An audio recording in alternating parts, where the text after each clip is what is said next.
third one I'm going to talk about today. And just a reminder that these are just three of many, many, many essay contests that I can help you with. We just wrapped up the Scholastic essay contest for this year, this week. I'm sure many of you did that.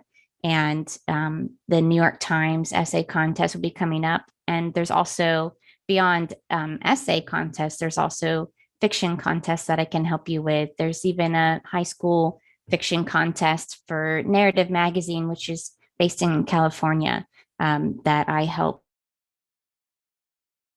that on mine. These are just three examples. And this one I am personally, biasly, especially excited about because I love Jane Austen.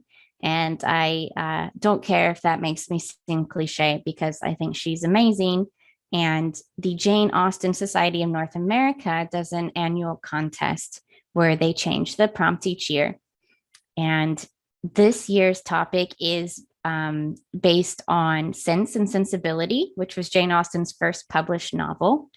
And so if you're a Jane Austen fan, you should definitely enter this, you got to give it a try. You should enter all of these, but if you like Jane Austen, you got to enter this one. So here's the prompt. So thinking about Sense and Sensibility, family relations loom large in this book, and Austen has more than one story to tell, with 4 sets of siblings and notable mothers. The essays can focus on relations between siblings or pairs of siblings, between mothers and their offspring, or perhaps on characteristics, even apart from Sense and Sensibility, embodied by a related or unrelated pair.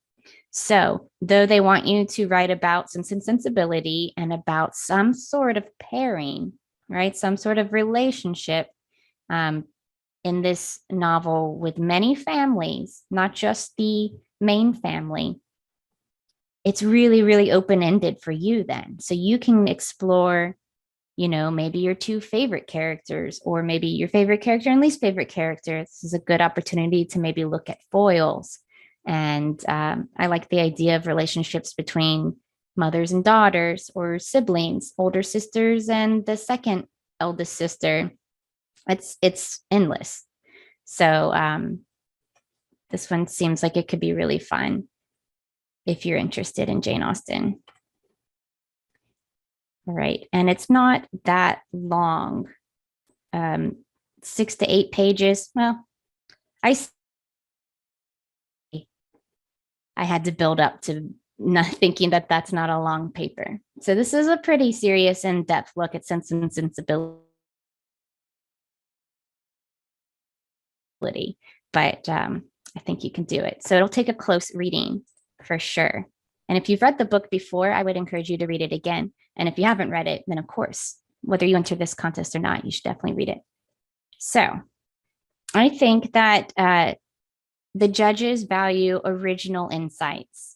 And so this is where you really thinking about which relationships you want to explore and which characters you want to explore is a significant amount of the work that you should be putting into this. Is just really reread it and start noticing these patterns of like who's working off of whom and who is similar, who is different, just really whatever captures your attention, and start keeping notes of, if you're interested in, the eldest sister, but then you suddenly become really interested in the youngest sister. She's not in it a lot, but she's a really interesting character.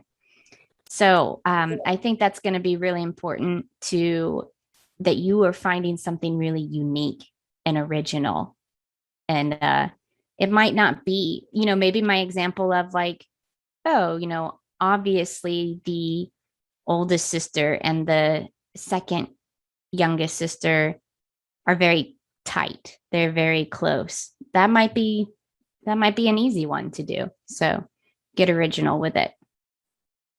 So thinking about who you're writing to, of course, you're writing to judges who are very interested in Jane Austen, but that doesn't mean that you have to write an overly academic sounding paper.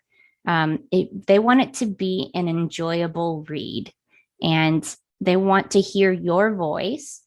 They want it to be based primarily on your own observations. So this doesn't mean go and read a bunch of other people's, reviews or dissertations or writings that other people have already done on Jane Austen.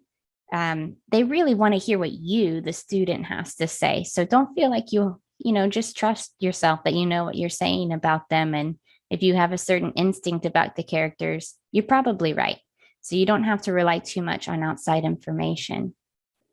But, they want support from the book itself. So they want those details coming in.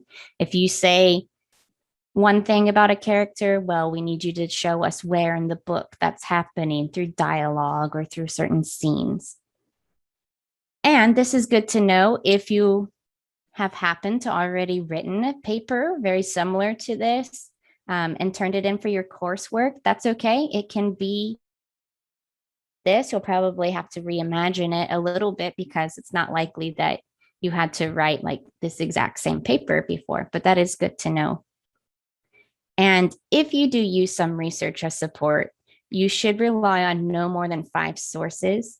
And be careful to not bring in too much academic terminology unless the terms are clearly defined in your paper.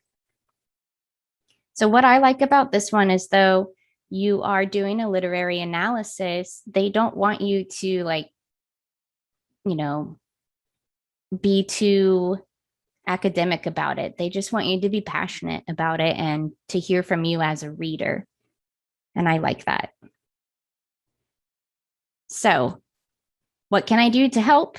Well, as I already said, I'm a PhD candidate in literature and creative writing. I've taken an entire course on Jane Austen. I've read her books, all of them, multiple times. Sense and Sensibility is definitely, I don't like to have favorites like top 1, but it's definitely top 3 favorites. That with Emma and Pride and Prejudice. And so I love Jane Austen and can help you with that. I'm very familiar with the book and we will analyze it in depth. I might even read it with you again. Yeah, I think I'm about due. It's a good one. Well, of course, just like with the others, we'll read some past winning essays and think about how that influences your understanding of what your paper needs to do, what your essay needs to do. And I'll help you with your MLA citations and formatting, and of course, proofread, edit, and revise multiple times. So the deadline for this one, you have a lot of time. So it is a 6 to 8 page essay, but you have until June. So this is a really good long-term goal to have. And for more info, you can get it here at the URL.